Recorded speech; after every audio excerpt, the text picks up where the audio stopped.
Évangile selon Luc, chapitre 13. En ce même temps, quelques personnes qui se trouvaient là racontaient à Jésus ce qui était arrivé à des Galiléens dont Pilate avait mêlé le sang avec celui de leur sacrifice. Il leur répondit, « Croyez-vous que ces Galiléens fussent de plus grands pécheurs que tous les autres Galiléens parce qu'ils ont souffert de la sorte? Non, je vous dis. Mais si vous ne vous repentez, vous périrez tous également. Ou bien ces 18 personnes sur qui est tombée la tour de Siloé et qu'elle a tuées, croyez-vous qu'elles fussent plus coupables que tous les autres habitants de Jérusalem? Non, je vous le dis. Mais si vous ne vous repentez, vous périrez tous également. » Il dit aussi cette parabole. Un homme avait un figuier planté dans sa vigne. Il vint pour y chercher du fruit, et il n'en trouva point. Alors il dit au vigneron, « Voilà 3 ans que je viens chercher du fruit à ce figuier, et je n'en trouve point. Coupe-le. Pourquoi occupe-t-il la terre inutilement ?» Le vigneron lui répondit, « Seigneur, laisse-le encore cette année. Je creuserai tout autour, et j'y mettrai du fumier. Peut-être à l'avenir donnera-t-il du fruit, sinon tu le couperas. »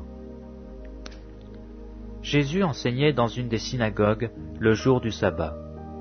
Et voici, il y avait là une femme possédée d'un esprit qui la rendait infirme depuis 18 ans. Elle était courbée et ne pouvait aucunement se redresser.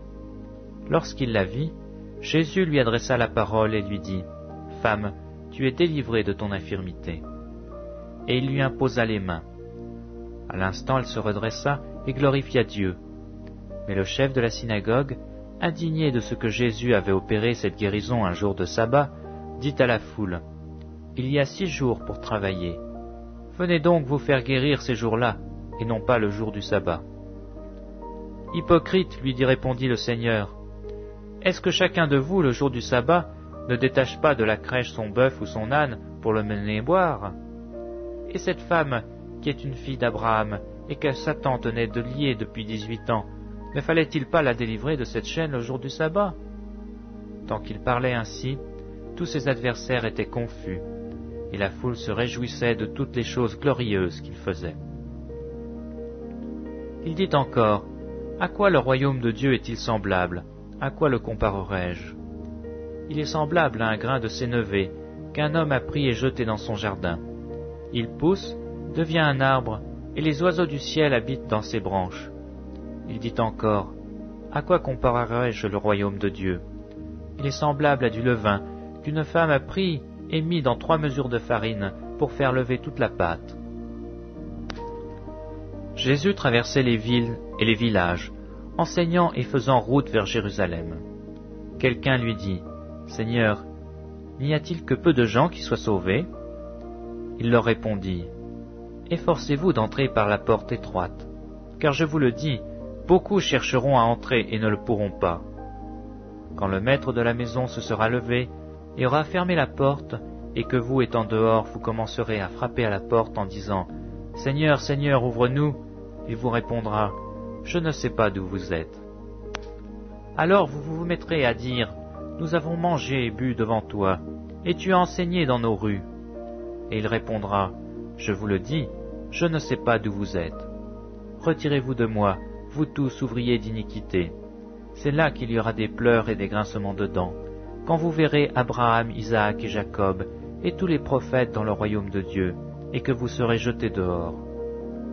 Il en viendra de l'Orient et de l'Occident, du Nord et du Midi, et ils se mettront à table dans le royaume de Dieu.